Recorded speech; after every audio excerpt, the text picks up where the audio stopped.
Hi everyone, this is Sai Kumar. Welcome back to Sri Sai tutorial. ఈరోజు news పేపర్లో వచ్చినటువంటి టెట్ 2 డిఎస్సికి సంబంధించినటువంటి పూర్తి సమాచారాన్ని తెలుసుకునే ముందు వీడియోని చూస్తున్న ప్రతి ఒక్కరూ కూడా లైక్ చేసి మీ యొక్క సపోర్ట్ని మన ఛానల్కి అందించండి. ఎవరైనా కొత్తగా మన ఛానల్ని చూస్తూ ఉన్నట్లయితే టెట్ 2 డిఎస్సికి సంబంధించినటువంటి డైలీ లైవ్ టెస్ట్లు, ఫ్రీ ఆన్లైన్ క్లాసులు మరియు టెట్ 2 డిఎస్సికి సంబంధించినటువంటి లేటెస్ట్ ఇన్ఫర్మేషన్ని తెలుసుకోవాలి అనుకుంటే కనుక ఈ వీడియో క్రింద ఉన్నటువంటి రెడ్ కలర్లో ఉన్న సబ్స్క్రైబ్ బటన్ని క్లిక్ చేసుకొని సబ్స్క్రైబ్ చేసుకోండి. పక్కనటువంటి ఆల్ నోటిఫికేషన్ బెల్ ఐకాన్ని క్లిక్ చేయడం ద్వారా నేను చేసేటువంటి ప్రతి వీడియో కూడా మీకు నోటిఫికేషన్ రూపంలోకి వస్తుంది. ఇక న్యూస్లోకి వెళ్ళే ముందు అభ్యర్థులందరికీ కూడా నా యొక్క విజ్ఞప్తి ఏంటి అంటే, ఎవరికైతే వారి సొంత జిల్లాలో సెంటర్లు దొరకలేదో, అంతేకాకుండా మనకి ఎడిట్ ఆప్షన్ కోసం వెయిట్ చేస్తున్నారో చాలామంది కొన్ని తప్పులైతే చేయడం జరిగింది. వాళ్ళంతా కూడా ఎడిట్ ఆప్షన్ ఇవ్వాలని టెన్షన్ పడుతూ ఉన్నారు. మీరందరూ కూడా వీటిపైన కాదు కాన్సన్ట్రేషన్ పెట్టాల్సింది. ఎందుకంటే మనకి ఎగ్జామినేషన్ అనేది జూన్ 12కు ఉంది కాబట్టి సమయం అనేది చాలా తక్కువగా ఉంది. కాబట్టి మన కాన్సన్ట్రేషన్ మొత్తం ప్రిపరేషన్ పైన పెట్టాల్సినటువంటి అవసరం అయితే ఉంది. కొంతమంది తప్పులు చేసుంటారు అప్లికేషన్ ఫామ్లో, వాటికైతే ఖచ్చితంగా పరిష్కార మార్గం అయితే అధికారులు మీకు చూపిస్తారు కాబట్టి మీరు ఇబ్బంది పడాల్సినటువంటి అవసరం లేదు. ఈ ఎడిట్ ఆప్షన్ అనేది ఇస్తారా ఇవ్వరా అనేది మనకు జూన్ 12 తర్వాత క్లియర్గా తెలుస్తుంది. ఎందుకంటే అప్లికేషన్ ప్రాసెస్కి సంబంధించిన జూన్ 12 కదండి, మనకు అప్లికేషన్ ప్రాసెస్ అనేది ఏప్రిల్ 12తో ముగియనుంది. కాబట్టి ఏప్రిల్ 12 తర్వాత మనకు క్లియర్ ఇన్ఫర్మేషన్ అయితే తెలవడం జరుగుతుంది. కాబట్టి వీటన్నింటి గురించి మనం ఆలోచిస్తూ ఇదిగో పులిగి అదిగో మేక అన్నట్టు భయపడుతూ మనం ఉంటే నష్టపోయేది మాత్రం మనమే. కాబట్టి ఖచ్చితంగా మీరు వీటన్నింటినీ పక్కన పెట్టేసి మీ యొక్క పూర్తి కాన్సన్ట్రేషన్ అనేది టెట్కి సంబంధించినటువంటి ఎగ్జామినేషన్కు ప్రిపేర్ అయ్యేటువంటి అంశం పైన పెట్టేటువంటి ప్రయత్నం చేయండి. ఇక న్యూస్లోకి వెళ్తే టెట్ ఎగ్జామ్ సెంటర్లు బ్లాక్. 2017 జూలైలో నిర్వహించినటువంటి టెట్కి సుమారు 3.5 లక్షల మంది హాజరయ్యారు. ఈసారి 5 లక్షల మంది అప్లై చేసుకునేటువంటి అవకాశం అనేది ఉంది. ఇప్పటికీ 4 లక్షలకు పైగా అప్లికేషన్లు వచ్చాయి. అభ్యర్థులు పెరుగుతున్న కొద్దీ అధికారుల్లో ఆందోళన మొదలైంది. ఊహించిన దానికంటే ఎక్కువ మంది అప్లై చేస్తుండడంతో నిర్వహణపై అయోమయం నెలకొన్నది. ఇప్పటికే చాలా జిల్లాలో సెంటర్లు ఫైనల్ కాలేదు. ఇటీవల డిఈఓల మీటింగ్లోనూ ఇదే విషయం పైన చర్చ అయితే జరిగింది. మనకు వెలుగు న్యూస్ పేపర్లో ఈ ఆర్టికల్ అనేది రావడం జరిగింది. సెంటర్ల లిస్ట్ నుంచి జిల్లాల తొలగింపు. రాష్ట్రంలో జూన్ 12న టెట్ నిర్వహించాల్సి ఉంది. మార్చి 26 నుంచి ఈ నెల 12 వరకు దరఖాస్తులకు టైం ఇచ్చారు. సర్వర్ ప్రాబ్లం, నెట్ సెంటర్లలో రష్ ఉండడంతో చివర్లో అప్లై చేసుకుందామనేటువంటి చాలామంది కూడా భావించారు. గతంలో మనకి ఇక్కడ ఉమ్మడి 10 జిల్లాలో సెంటర్లు ఉండగా ఈసారి అన్ని కొత్త జిల్లా కేంద్రాల్లోనూ సెంటర్లు పెడతామని సర్కారు ప్రకటించింది. అయితే శనివారం నాటికే హైదరాబాదు, తర్వాత రంగారెడ్డి, మేడ్చల్, వికారాబాద్తో పాటు పలు జిల్లాలు, మన కొమ్రంభీం కానీ ఈ రకంగా చాలా జిల్లాలకు సంబంధించినటువంటి సెంటర్లు అయితే మనకి ఎగ్జామినేషన్ సెంటర్ లిస్టులో నుంచి అయితే తీసివేయడం జరిగింది. దీంతో ఆయా జిల్లాల అభ్యర్థులు సొంత జిల్లాలో కాకుండా ఇతర జిల్లాలో పరీక్ష రాసేందుకు ఎగ్జామ్ సెంటర్లను ఎంచుకోవాలి వాల్సినటువంటి పరిస్థితి అయితే ఏర్పడింది. గర్భిణులు, చిన్నపిల్లల తల్లులు, అదేవిధంగా వికలాంగులకు దూర ప్రాంతాలకు వెళ్ళి పరీక్ష రాయడం ఇబ్బందిగా మారింది. 2 పేపర్లు రాయాలంటే ఉదయం నుంచి సాయంత్రం వరకు అక్కడే ఉండాల్సి వస్తుంది. కాబట్టి సెంటర్లు తీసివేత పైన సమాచారం ఇస్తే ముందే అప్లై చేసుకునేటువంటి వాళ్ళమని వాపోతున్నారు.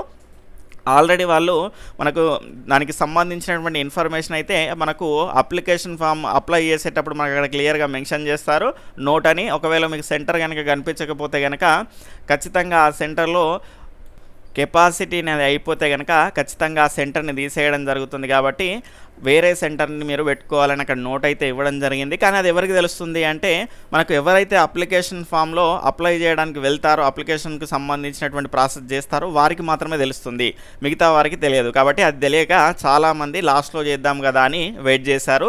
ఈ విధంగా చేయడం ద్వారా వారికైతే ఇబ్బంది అయితే ఎదురవ్వడం జరిగింది. గతంలో జరిగినటువంటి టెట్కి మొత్తం అభ్యర్థుల్లో సగం మంది హైదరాబాద్లోనే పరీక్ష రాశారని గుర్తు చేస్తున్నారు. అయితే ఇప్పుడెందుకు బ్లాక్ చేశారని ప్రశ్నిస్తున్నారు. సిటీ చుట్టూ అనేక ఇంజనీరింగు, ఇతర కాలేజీలు ఉన్నాయని, గతంలో మాదిరిగా ఎక్కువ సంఖ్యలో ఎంగేజ్ చేసుకొని పరీక్ష నిర్వహించాలని అభ్యర్థులు కోరుతున్నారు. ఇప్పటికే ఫీజు చెల్లించి అప్లికేషన్ పూర్తి చేయని వాళ్ళు అధికారుల నిర్లక్ష్యం కారణంగా పరీక్ష రాసేటువంటి పరిస్థితి అయితే కనిపించడం లేదు. అంతేకాకుండా ఇక్కడ మనకు హెల్ప్ సెంటర్లు కూడా సరైనటువంటి హెల్ప్ అయితే చేయడం లేదు. టెట్ అప్లికేషన్ల సందర్భంలో ఇతర సమాచారం కోసం విద్యాశాఖ హెల్ప్ డెస్క్ ఏర్పాటు చేసింది. హెల్ప్ డెస్క్ తర్వాత టెట్ ఆఫీసు తర్వాత CGG టెక్నికల్ ఇష్యూస్ కోసం వేరువేరుగా ఫోన్ నంబర్లు అయితే ఇచ్చారు.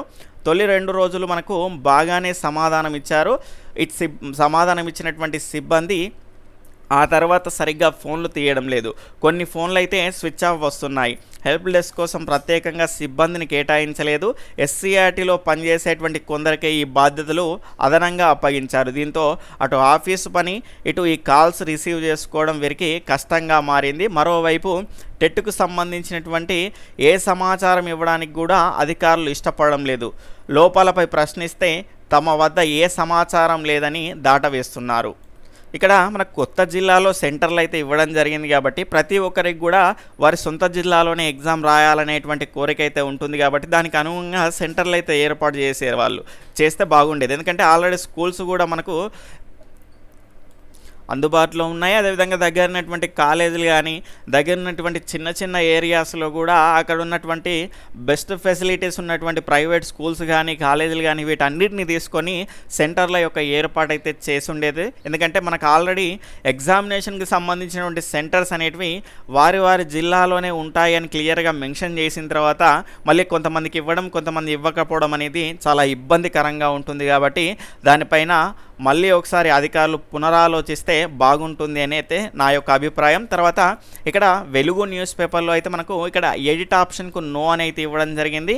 పేపర్లో వచ్చినటువంటి ప్రతిదీ కూడా నమ్మాల్సినటువంటి అవసరం అయితే లేదు. మనకు క్లియర్గా మనకు ఈ నెల 12 తర్వాత అప్లికేషన్ గడువు అయితే ముగుస్తుంది కాబట్టి ఖచ్చితంగా మనకు దానికి సంబంధించినటువంటి పూర్తి సమాచారం అయితే తెలుస్తుంది. చాలామంది అధికారులకు విన్నవించుకోవడం జరుగుతుంది. అదేవిధంగా మనకు విద్యాశాఖ మంత్రి గారికి కూడా విన్నవించుకోవడం జరిగింది. ఎవరైనా మీకు ఇలాంటి ఇబ్బందులు ఉన్నటువంటి అభ్యర్థులు కొంతమంది కలిసేసి మీకు దగ్గరలో ఉన్నటువంటి ఎమ్మెల్యేలకు కానీ అదేవిధంగా మంత్రులకు కానీ ఖచ్చితంగా మీ యొక్క విన్నపాన్ని ఇచ్చే ఉంటే మనకి ఇంకా ప్రయత్నం అనేది దృఢంగా ఉండేది కాబట్టి మనకు ఆ రకంగా అవకాశాలు అయితే ఎక్కువగా ఉండడానికి అయితే అవకాశం ఉంటుంది.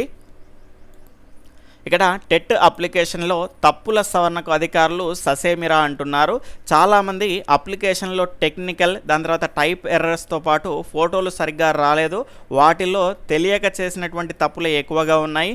మీ సేవా ఇంటర్నెట్ కేంద్రాల్లో సెంటర్ల నిర్వాహకులు అప్లై చేయడంతో తప్పులు దొర్లాయి. వాటిని సెర్చ్ చేసుకోవడానికి ఎడిట్ ఆప్షన్ ఇవ్వాలని అభ్యర్థులు కోరుతున్నా అధికారులు పట్టించుకోవడం లేదు. కాల్ సెంటర్స్కి ఈ విషయంపైనే ఎక్కువ కాల్స్ అయితే వస్తున్నాయి అంటున్నారు. లాస్ట్ టైం కూడా ఎడిట్ ఆప్షన్ ఇవ్వలేదని ఈసారి కూడా ఇవ్వబోమని అధికారులు తెగేసి చెప్తున్నారు. ఇస్తారా లేదా అనేది ఈ మంత్ 12 తర్వాత మనకు తెలిసేటువంటి అవకాశం అనేది ఉంటుంది. ఒకవేళ ఇచ్చినా ఇవ్వకపోయినా కూడా మనకు 2-3 ఆప్షన్స్ అయితే ఉన్నాయి. అవి ఏంటి అంటే ఒకవేళ ఫోటో సిగ్నేచర్ ప్రాబ్లం అయితే కనుక మీరు హాల్ టికెట్ డౌన్లోడ్ చేసుకున్న తర్వాత మీ యొక్క ఫోటో పేస్ట్ చేసేసి అక్కడ సిగ్నేచర్ చేసేసి దానిపైన మీరు గెజిటెడ్ సైన్ చేసుకొని వెళ్తే మీకు అక్కడ అప్రూవ్ చేయడం జరుగుతుంది. ఇక్కడ ఎలాంటి ఇబ్బంది అయితే ఉండదు మీకు. దాని తర్వాత కనుక చూసుకుంటే ఒకవేళ మీ యొక్క పేరులో కానీ డేట్ ఆఫ్ బర్త్లో కానీ ఏమైనా తప్పులు దొరికాయనుకోండి మనకి ఎగ్జామ్ రాసేటువంటి సందర్భంలో నామినల్స్ అనేటివి వస్తాయి. మన యొక్క డీటెయిల్స్ అనేటివి కరెక్ట్గా ఉన్నాయా లేదా అని చూసేసుకొని మనం అక్కడ సైన్ అనేది చేయాల్సి ఉంటుంది. కాబట్టి అక్కడ కూడా మనకు ఇన్విజిలేటర్కి ఇన్ఫామ్ చేస్తే అక్కడ కూడా ఎడిట్ అయ్యేటువంటి అవకాశం అయితే ఉంటుంది. ఇవన్నీ కాకపోయినా కూడా లాస్ట్లో మనకు టెట్కి సంబంధించినటువంటి మెయిన్ మనకు నిర్వహించేటువంటి హెడ్ ఆఫీస్ అయితే ఉంటుంది కదా, లాస్ట్లో అక్కడికి కూడా మీరు వెళ్ళి విన్నవించుకోవచ్చు. ముందు ఇదైతే ఎగ్జామ్ అయితే కంప్లీట్ అవ్వనివ్వండి. ఎగ్జామ్ కంప్లీట్ అయిపోయిన తర్వాత వీటన్నింటి గురించి ఆలోచించండి. ఇప్పుడైతే ఆలోచించకండి. ఒకవేళ మీకు మళ్ళీ అప్లై చేసుకోవడానికి అవకాశం కనుక ఉంటే 300 రూపాయల కోసం ఆలోచించకుండా మళ్ళీ అప్లై చేసుకునేటువంటి ప్రయత్నం చేయండి. ఎందుకంటే మళ్ళీ రెండోసారి కూడా అప్లై అవుతుందో లేదో నాకైతే ఐడియా లేదు. ఒకవేళ చేసుకున్న వాళ్ళు ఎవరైనా ఉంటే కనుక ఈ వీడియో క్రింద కామెంట్ సెక్షన్లో తెలియజేసేటువంటి ప్రయత్నం అయితే చేయండి. కాబట్టి మీరు వీటన్నింటి గురించి ఆలోచించకుండా మీరు ఎగ్జామినేషన్కి సంబంధించినటువంటి ప్రిపరేషన్ పైన కాన్సన్ట్రేషన్ చేయండి. టెట్ అయ్యాకే టీచర్ కొలువులు. ఇక్కడ మనకు టెట్ గడువు కనుక చూసుకుంటే మరో వారం రోజుల్లో ముగింపు అనేది ఉంటుంది. అంటే పెంపు అనేది ఈ నెల 12తో మనకు టెట్కి సంబంధించినటువంటి అప్లికేషన్ ప్రాసెస్ చివరి తేదీ అనేది ముగియనుంది. కాబట్టి చాలామంది అభ్యర్థులు సర్వర్ ఇష్యూస్ వల్ల కొన్ని ప్రాబ్లమ్స్ వల్ల ఇబ్బందులను ఫేస్ చేస్తున్నారు కాబట్టి ఖచ్చితంగా మనకు దరఖాస్తుల యొక్క గడువు తేదీని పెంచేటువంటి అవకాశం అయితే ఉంటుంది. కానీ పెంచుతారనేటువంటి భ్రమలో మాత్రం ఉండకండి. పెంచేటువంటి అవకాశం అయితే ఉంది, కానీ ఖచ్చితంగా వీలైనంత వరకు ఈరోజు రేపే మీరు అప్లై చేసుకునేటువంటి ప్రయత్నం చేయండి. వీలైనంత వరకు ఈరోజే మీరు అప్లై చేసుకునేటువంటి ప్రయత్నం చేయండి. ఇక్కడ మీకు అప్లై చేసుకునేటువంటి సందర్భంలో 10th క్లాస్ మెమోలో మీ యొక్క నేమ్ ఏ విధంగా ఉంటుంది, అదేవిధంగా మీ యొక్క డేట్ ఆఫ్ బర్త్ అనేది ఏ రకంగా ఉందో ఆ రకంగానే 1కి 10 సార్లు చూసుకొని మీరు పేమెంట్ అనేది చేయండి. ఒకసారి పేమెంట్ చేసామనుకోండి, మనం యొక్క నేము దాని తర్వాత డేట్ ఆఫ్ బర్త్ అనేది మనం చేంజ్ చేసుకోవడానికి అయితే అవకాశం అనేది ఉండదు. కాబట్టి ఒకవేళ ఎడిట్ ఆప్షన్ ఇస్తే మాత్రం అక్కడ అవకాశం ఉండొచ్చు, కానీ ప్రజెంట్ అయితే మనకు అవకాశం అనేది లేదు. కాబట్టి 1కి 10 సార్లు చూసుకొని మీరు ఫీ అనేది పే చేయండి. దాని తర్వాత నెక్స్ట్ ప్రాసెస్లో కూడా మీరు ప్రివ్యూ అనేది ఉంటుంది మనకు. ఖచ్చితంగా అక్కడ 1కి 10 సార్లు మీరు చెక్ చేసుకున్న తర్వాతనే ఫైనల్ సబ్మిట్ బటన్ అనేది కొట్టేసేటువంటి ప్రయత్నం చేయండి.